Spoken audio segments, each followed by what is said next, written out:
குஜராத்தில் நடைபெற்று வரும் ஒற்றுமை தின கொண்டாட்ட நிகழ்வில் உரையாற்றிய பிரதமர் மோடி, ஊடுருவல்காரர்களால் நம் நாடு கடும் அச்சுறுத்தலை எதிர்கொண்டுள்ளதாக தெரிவித்தார்.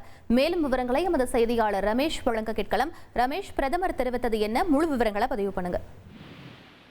சர்தார் வல்லபாய் பட்டேலின் 150வது பிறந்த தினத்தை முன்னிட்டு குஜராத் மாநிலம் கெவாடியாவில் நடைபெற்ற தேசிய ஒற்றுமை தின கொண்டாட்ட நிகழ்வில் பிரதமர் மோடி பங்கேற்று உரையாற்றினார். அந்த உரையாற்றும் போது ஒரு முக்கியமான ஒரு உறுதிமொழியை அவர் எடுத்திருக்கிறார். அதாவது, இந்தியாவில் வாழக்கூடிய ஒவ்வொரு ஊடுருவல்காரர்களையும் வெளியேற்றுவோம் என்கிற ஒரு முக்கியமான தீர்மானத்தை அவர் எடுத்திருக்கிறார்.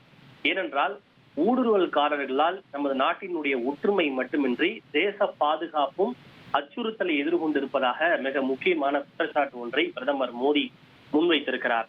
நமது நாட்டின் ஒற்றுமையை பலவீனப்படுத்தும் ஒவ்வொரு சிந்தனையையும் செயலையும் ஒவ்வொரு குடிமகனும் புறம் தள்ள வேண்டும். இதுவே நமது நாட்டிற்கு காலத்தின் தேவை.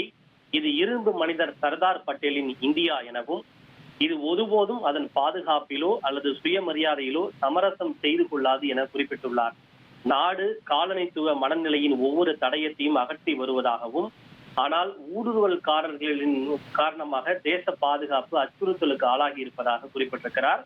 பல தசாப்தங்களாக வெளிநாட்டு ஊடுருவல்கள் நமது நாட்டிற்குள் நுழைந்து அதன் வளங்களை உட்கொண்டு மக்கள் தொகை சமநிலையை சீர்குலைத்து வருவதாகவும், துரதிருஷ்டவசமாக இதற்கு முன்பு ஆட்சியில் இருந்த அரசுகள் இந்த பிரச்சனையை புறம் தள்ளி கண்டும் காணாமல் இருந்ததாக குற்றம் சாட்டியிருக்கிறார்.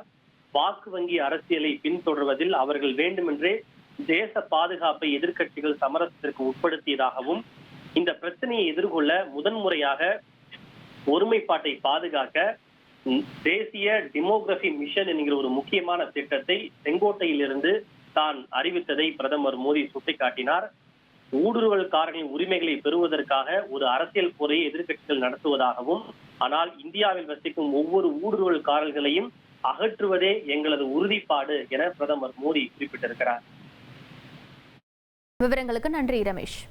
உங்கள் தந்தி ஒன் தொலைக்காட்சியில் அண்ணாமலை தினமும் மதியம் 12 மணிக்கு காண தவறாதீர்கள்.